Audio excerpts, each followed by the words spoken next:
see them before we style them up.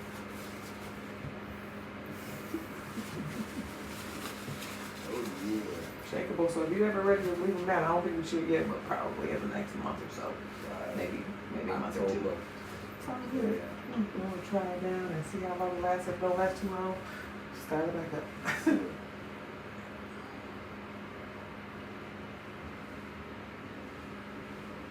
I just don't want to jeopardize all the hard work.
You were going to get down a little bit farther without, before I had to grab the rubber band.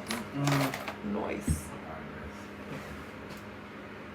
You said the hair grows faster when it's locked on. It does. I mean, it's the combing that's a problem. When curly hair sheds into curly hair, combing it is dangerous. So, you don't have to comb it, it just grows and grows, and you don't ever, because it's never really that it's not growing, it's that it's breaking sometimes as fast as it's growing. Combs are a problem. I just had one of my clients, her husband came with her to her appointment yesterday, and we were talking because she had been asking me what he could do to get his hair to grow, because he had been trying to get it to grow for like some years, and it just seemed like it was creeping, like barely growing. And so I asked him to describe how he combs it. He's like, what? And he's like, I'm like, how do you comb it? And he's like, I put the comb in and I just pull it out. I put it at my scalp and I pull it out. And I'm like, nope. Firstly, it needs to be wet.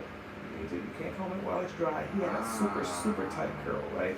And so if he combs his hair while it's dry, every comb stroke, even a pick, is just going to be ripping hair out. But you got to do it while it's wet, and then you got to use a wide tooth comb, and then you got to start at the end. So even when your hair is just a little short afro, you can't go to the scalp and come straight out. You got to go to the ends and work your way down to the scalp. And so the shorter it is, the harder it is to do that. So he had just been combing his hair to death, really. And now I just saw him yesterday for the first time since I told him that, and he's like, my hair done grew so much. Yeah, stop killing it. You weren't breaking it. You're not breaking it anymore. That's really all that was happening, is that it was just getting broken. I'm a comb. Combs are one of my biggest, arch nemesis. Oil and combs are my biggest problems in the Afro hair community. It's combs because they're dangerous, and oil because it's dangerous. I'm gonna show you a picture of a couple things here. Let's see. She needs to get locks, is what I'm thinking, but she's like she really don't know what she needs to do for her hair.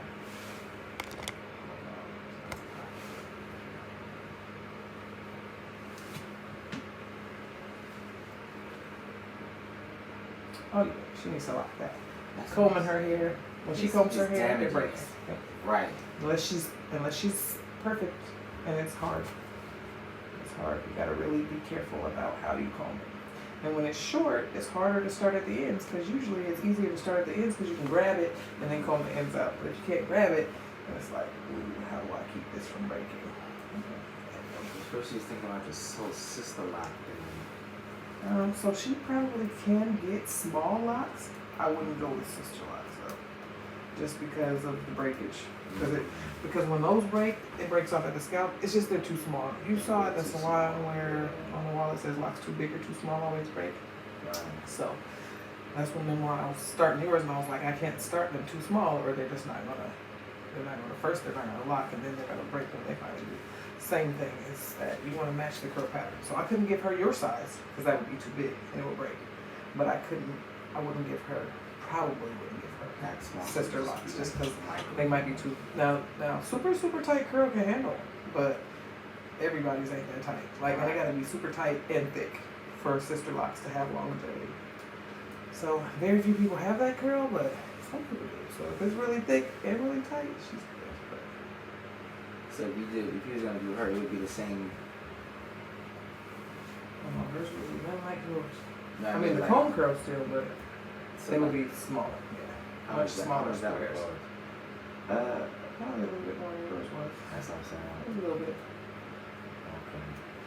Probably because her length is a little longer than yours. I know it doesn't look like it's longer than yours there, but I know what Afro is. So if Afro looks like 3 inches, it's probably like 6. Yeah. Right. But if it looks like Afro, when it looks like for 3 to 5 inches, it looks like you don't even have no hair until you stretch it. But then when you got a 3-inch Afro, it's usually about 6 inches. Sometimes people will argue with me about their hair being longer than 10 inches, but they'll send me a picture that's like a 6-inch Afro. A 6-inch Afro is longer than 10 inches. It's probably about 12. Yeah, so. But I've been looking at it for a long time. I've been doing it for a long time. I'm looking at it. They be expecting that I don't, but I do. And the thing about it is, the longer it is, the more it costs a little bit. So But it takes a lot longer too. So yeah, it's really about the time actually. That's pretty much how I do my prices based off time, but. Right. What you in the mirror? What you get? 85, right? Yes, sir. Appreciate you. Thank you so much. I'm about to do my hair, cause look, I come to work with rollers in my head.